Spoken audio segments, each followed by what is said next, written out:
Good morning, students. In our last class, the last topic that we have discussed was the impact parameter and the angle of scattering, right? Also, we have discussed that there is a relation between the impact parameter and the angle of scattering, and hence our topic has been completed, that is the scattering of alpha particle through the gold foil, right. और मैंने आपको बताया था कि इसी experiment के results के basis पे रदरफोर्ड ने अपना एटॉमिक मॉडल दिया था।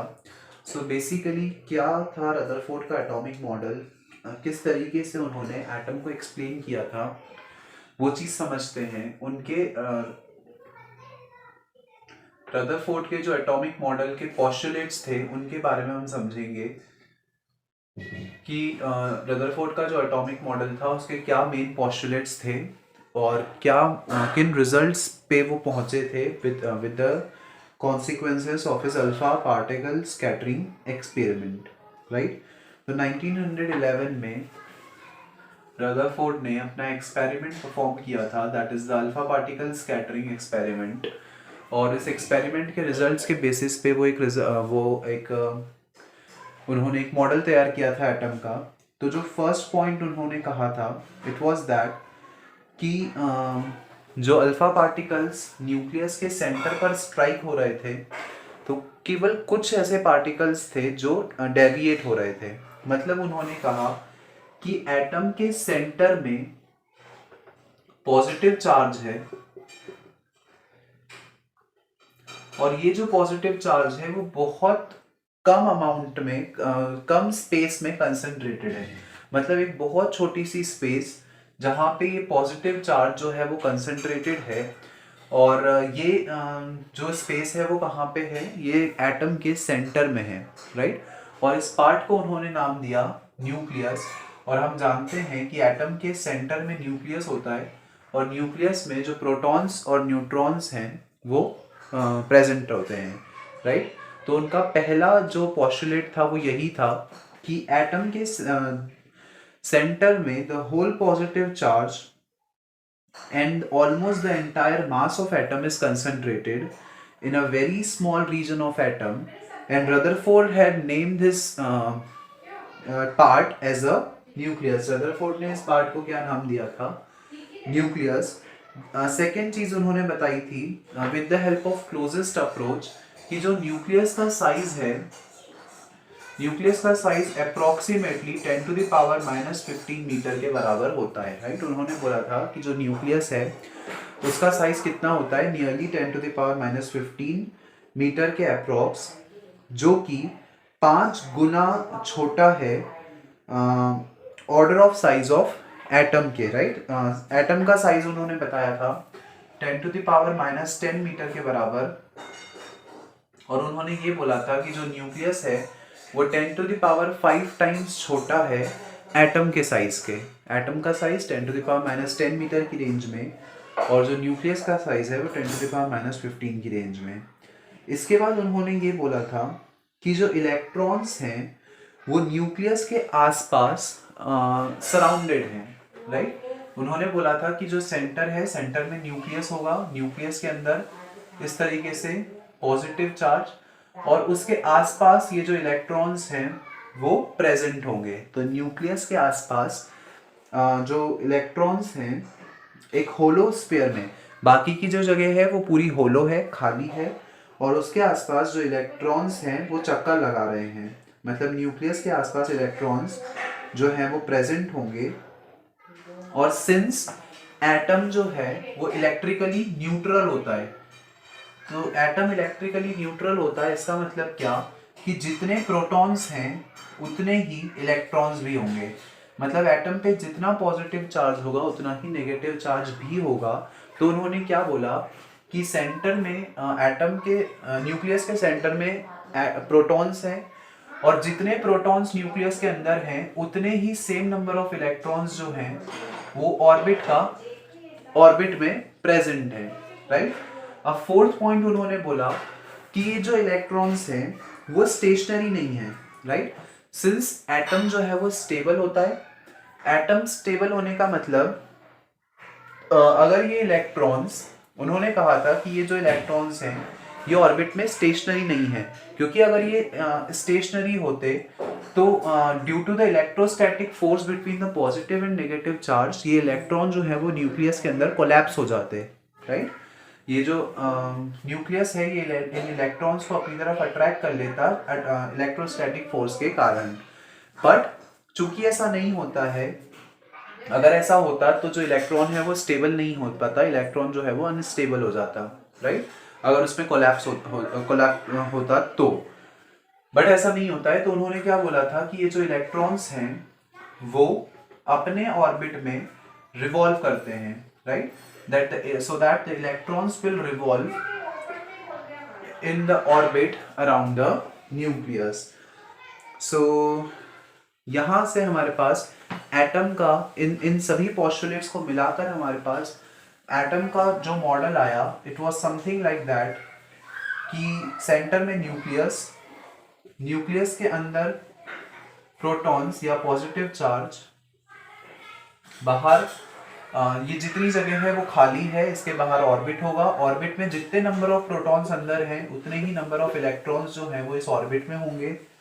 इलेक्ट्रॉन्स ऑर्बिट में स्टेशनरी नहीं होंगे, स्टेशनरी अगर होते तो जो एटम है वो स्टेबल नहीं हो पाता, इलेक्ट्रोस्टैटिक फोर्स के कारण जो इलेक्ट्रॉन है वो न्यूक्लियस के अंदर कोलैप्स हो जाता, और जो इलेक्ट्रॉन है वो यहाँ पे चक्कर लगा रहे हैं जिससे कि जो एटम है वो अपनी स्टेबल कंडीशन में बना हुआ है, और इलेक्ट्रॉन की काइनेटिक एनर्जी के कारण इन दोनों के बीच का जो इलेक्ट्रोस्टैटिक फोर्स है वो बैलेंस हो रहा है, और उस बैलेंस होने के कारण ये जो इलेक्ट्रॉन है वो इस न्यूक्लियस के अंदर कोलैप्स नहीं हो पा रहे हैं, राइट। तो बेसिकली रदरफोर्ड का जो एक्सपेरिमेंट था, रदरफोर्ड ने अपना एटॉमिक मॉडल दिया था इस तरीके से, right, which is correct up to a great extent, right. काफी हद तक उनका ये जो मॉडल था वो सही था, और काफी हद तक हम रदरफोर्ड के एटॉमिक मॉडल पर बेस्ड काफी सारी चीजें हम समझ सकते हैं, right. So this was basically the Rutherford's atomic model. इसके बाद एक टर्म आती है हमारे पास, दैट इज इलेक्ट्रॉन ऑर्बिट्स। अब जब उन्होंने ये बोला कि इलेक्ट्रॉन्स आसपास चक्कर लगा रहे हैं, तो चक्कर किस में लगा रहे हैं? ऑर्बिट्स में लगा रहे हैं, और इस ऑर्बिट्स को अब एक्सप्लेन किया गया कि किस तरीके से एक इलेक्ट्रॉन ऑर्बिट में चक्कर लगाता है। जो इलेक्ट्रॉन ऑर्बिट है उसको रदरफोर्ड ने किस तरीके से एक्सप्लेन किया वो चीज़ समझते हैं। रदरफोर्ड ने कहा कि जो न्यूक्लियस है वो सेंट्रली लोकेटेड होता है, उस न्यूक्लियस के अंदर पॉजिटिव चार्ज होगा, और जो इलेक्ट्रॉन है वो एक फिक्स्ड पाथ में या एक फिक्स्ड स्पेस में इस न्यूक्लियस के आसपास रोटेट करेंगे, जिसको कि उन्होंने नाम दिया ऑर्बिट्स, राइट। जब वो इस ऑर्बिट पे रोटेट करेंगे तो वो एक एसेंशियल सेंट्रीपिटल फोर्स अप्लाई करेंगे, और जब एक सेंट्रीपिटल फोर्स अप्लाई होगा तो ये जो सेंट्रीपिटल फोर्स है ये पॉजिटिव और नेगेटिव चार्ज के बीच में लगने वाले इलेक्ट्रोस्टैटिक फोर्स को बैलेंस करेगा, जिससे कि हमारा जो एटम है वो अपनी बैलेंस्ड कंडीशन में रहेगा, और we can say stable condition में रहेगा, राइट। सो इस इलेक्ट्रॉन ऑर्बिट के लिए उन्होंने एक्सप्रेशन निकाला। Basically how we can derive this expression, that thing we are going to see here. So आपको पता है कि सिंस इलेक्ट्रॉन्स जो हैं वो मूव कर रहे हैं, राइट, इलेक्ट्रॉन्स जब एक सर्कुलर पाथ में मूव कर रहे हैं, और जब भी कोई ऑब्जेक्ट सर्कुलर पाथ में मूव करता है तो उस पर सेंट्रीपिटल फोर्स लगता है, और हमको पता है the expression for centripetal force can be given by mv² upon में r, राइट। ये जो सेंट्रीपिटल फोर्स है वो किसके बराबर होगा? It must be equals to mv² upon में r के बराबर।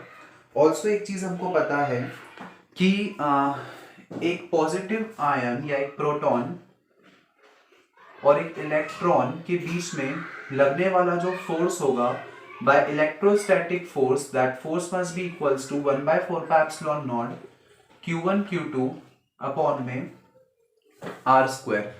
एक चीज आपको पता है कि प्रोटॉन और इलेक्ट्रॉन दोनों पर ही चार्ज जो है वो सेम रहता है। The only difference is that कि एक पर चार्ज पॉजिटिव होगा, दूसरे पर चार्ज नेगेटिव होगा, right.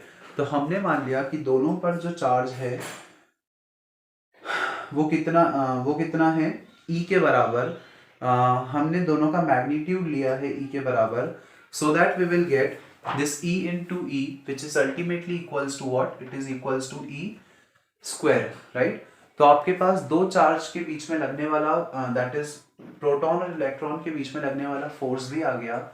Also by the definition of centripetal force आपके पास वैल्यू आ गई F C is equals to M V square upon में आर, राइट. यहाँ से सिंस ये दोनों ही फोर्सेस हैं तो हम ये बोल सकते हैं कि ये दोनों फोर्सेस एक दूसरे के इक्वल होंगे. That is the centripetal force must be equals to the electrostatic force. जो सेंट्रीपिटल फोर्स होगा वो इलेक्ट्रोस्टैटिक फोर्स के इक्वल होगा. और सेंट्रीपिटल फोर्स कितना है? It is equals to M V square upon में R is equals to the electrostatic force. Electrostatic force की वैल्यू मेरे पास आ जाएगी 1/4 pi epsilon not E square upon में आर स्क्वायर, राइट. सो इस तरीके से हमने कुछ नहीं किया है, दोनों को जस्ट बैलेंस कर लिया है, राइट. यहाँ से ये आर से आर कैंसल. अगर मुझे और इलेक्ट्रॉन ऑर्बिट्स के बारे में पता लगाना है तो बेसिकली मुझे यहाँ से आर की वैल्यू चाहिएगी. जब आपको आर की वैल्यू चाहिए तो हमने आर को इधर भेज दिया, बाकी सारी टर्म्स को हमने यहीं पे रखा है and we will get R is equals to 1/4 pi epsilon not E square upon में एम वी स्क्वायर, राइट.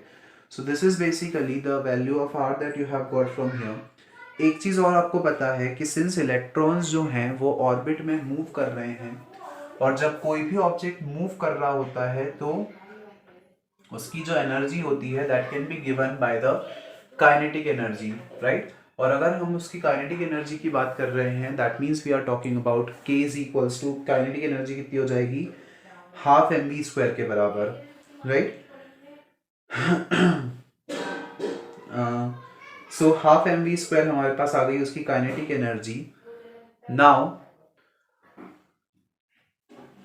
यहां से मुझे एम वी स्क्वायर की वैल्यू मिल जाएगी that is this M V square is equals to 2k. और अगर मैं इस वैल्यू को यहाँ पे पुट कर देता हूँ so that I will get this R is equals to 1/4 pi epsilon not into E square upon में 2k, राइट. और अगर मैं इस k को इधर भेज दूं और r को नीचे भेज दूं so that I will get k is equals to 1/4 pi epsilon not E square upon में 2r, राइट. सो अगर मुझे यहाँ से काइनेटिक एनर्जी की वैल्यू निकालना चाहूँ सो मेरे पास एक्सप्रेशन आ गया है that k is equals to E square upon में 4 पाई एप्सिलॉन नॉट r. और आप इसको ऐसा भी लिख सकते हो that this k is equals to E square upon में 8 pi epsilon not into r, right. ये एक्सप्रेशन आ जाएगा हमारे पास काइनेटिक एनर्जी के लिए. Now the potential energy of electron lying at the distance r from the centre. Kinetic energy हमने निकाल ली, अब हमको निकालनी है पोटेंशियल एनर्जी. ये न्यूक्लियस है, न्यूक्लियस के अंदर प्रोटॉन्स हैं, यहाँ इलेक्ट्रॉन्स हैं और इलेक्ट्रॉन्स यहाँ पे चक्कर लगा रहे हैं, राइट. जब इलेक्ट्रॉन्स यहाँ पे चक्कर लगा रहे हैं तो उनकी पोटेंशियल एनर्जी कितनी होगी उसके लिए मुझे यहाँ पे एक्सप्रेशन जो है वो फाइंड आउट करना है. दैट मीन्स मुझे यहाँ पे निकालना है यू की वैल्यू कि जब इलेक्ट्रॉन्स ऑर्बिट में चक्कर लगाएंगे तो उस केस में जो पोटेंशियल एनर्जी होगी वो कितनी होगी. सो पोटेंशियल एनर्जी मैं कैसे निकाल सकता हूँ? Potential energy is equals to work done और वर्क डन होता है फोर्स इनटू डिस्प्लेसमेंट के बराबर, राइट. नाउ जो फोर्स होगा उसकी वैल्यू मेरे पास आ जाएगी यहाँ से 1/4 pi epsilon not into E dot E upon में R square where E and E is the charge on proton and electron respectively. जो W है उसको मैंने U लिख दिया because the work done can be represented as the potential energy. Displacement हो गया R के बराबर, इस R से मैंने R को कैंसिल कर दिया and I will gate 1/4 pi epsilon not into E square upon में R, right. So this is the amount of potential energy that you have got from here.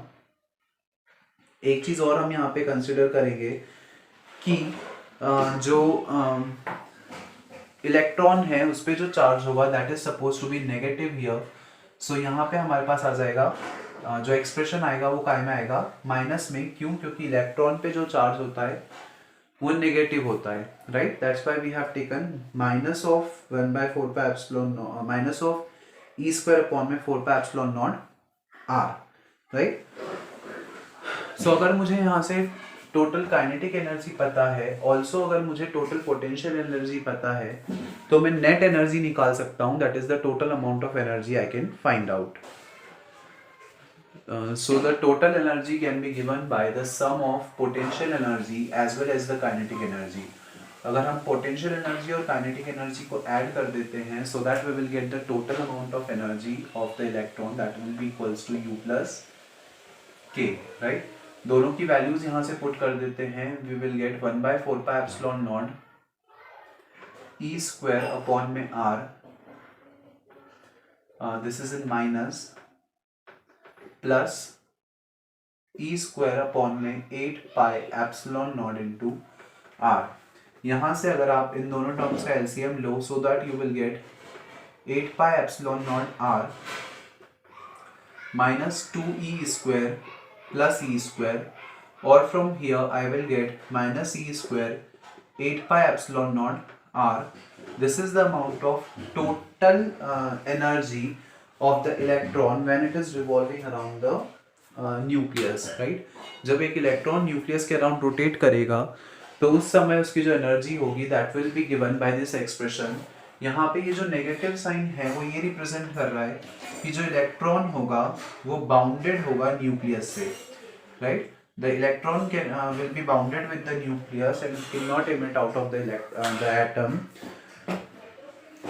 This thing we can understand with the negative sign here, right? So this was basically the expression for the electric orbit, जहाँ पे हमने orbit की radius की बात की, electrons की kinetic energy as well as kinetic potential energy हमने निकाली, और उन दोनों का जो सम है that is the total energy of the electron also we have find out, right? So this was basically the expression for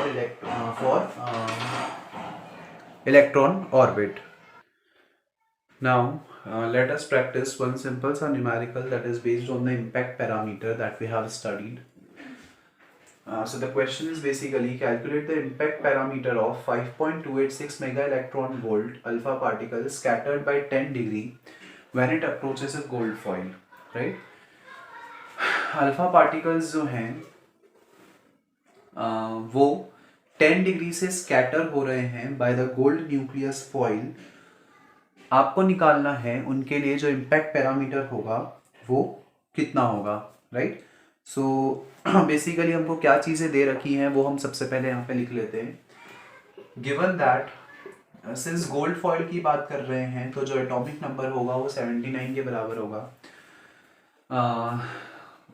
हो सकता है कि आपको क्वेश्चन में नहीं दिया हो, तो आपको पता होना चाहिए कि जो गोल्ड का एटॉमिक नंबर होता है वो 79 होता है, right? It is not compulsory कि आपको क्वेश्चन में दिया ही हो, it must be known to you. Also एक चीज आपको थीटा दिया हुआ है, that is the angle of scattering and the theta is equals to 10 degree, right? So हमारे पास ये दो वैल्यूज दी हुई हैं. ऑल्सो आपको एक चीज पता है कि जो काइनेटिक एनर्जी दी हुई है, काइनेटिक एनर्जी यहाँ से हमको कितनी दी हुई है? 5.286 मेगा इलेक्ट्रॉन वोल्ट, राइट? सो हमको काइनेटिक एनर्जी की वैल्यू यहाँ से दी हुई है मेगा इलेक्ट्रॉन वोल्ट की टर्म्स में. आपको पता है काइनेटिक एनर्जी की जो एसआई यूनिट होती है वो होती है जूल. सो हमको इसको कन्वर्ट करना पड़ेगा जूल में. तो सबसे पहले अगर मैं मेगा इलेक्ट्रॉन वोल्ट की बात करूं तो मेगा का मतलब होता है 10⁻⁶. तो मैंने इसको सबसे पहले इलेक्ट्रॉन वोल्ट में कन्वर्ट कर लिया. अब इस इलेक्ट्रॉन वोल्ट को मैं जूल में कन्वर्ट कर लेता हूं and I will gate 5 into 5.286 into 10⁻⁶ into 1.6 into 10⁻⁻19 joule, right?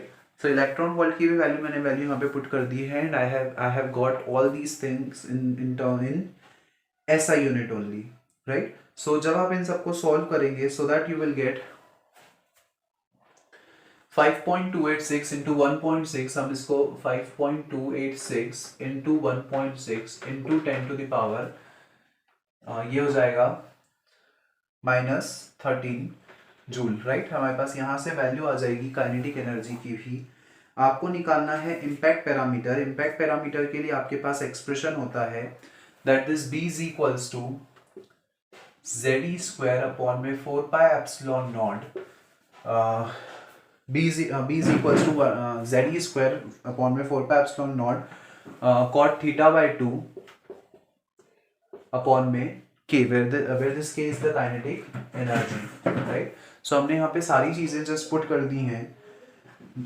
यहाँ से अगर हम सॉल्व करें so that we will get z की वैल्यू हमारे पास है दैट इज 79, e का square that is I am talking about 1.10 to the power 1.6 into 10 to the power -9 into 1.6 into 10 to the power -19 divided by 1/4 pi epsilon naught की value होती है 9 into 10 to the power 9, right? तो उसको भी यहाँ पे लिख लेते हैं 9 into 10 to the power 9 into cot theta by 2 that is cot 10/2. 10/2 is ultimately what 5, right? तो हमने यहाँ पे डायरेक्टली लिख दिया. k की वैल्यू हमारे पास आ गई 5.286 into 1.6 into 10 to the power -13. 1.6 से 1.6 मैंने कैंसिल कर दिया.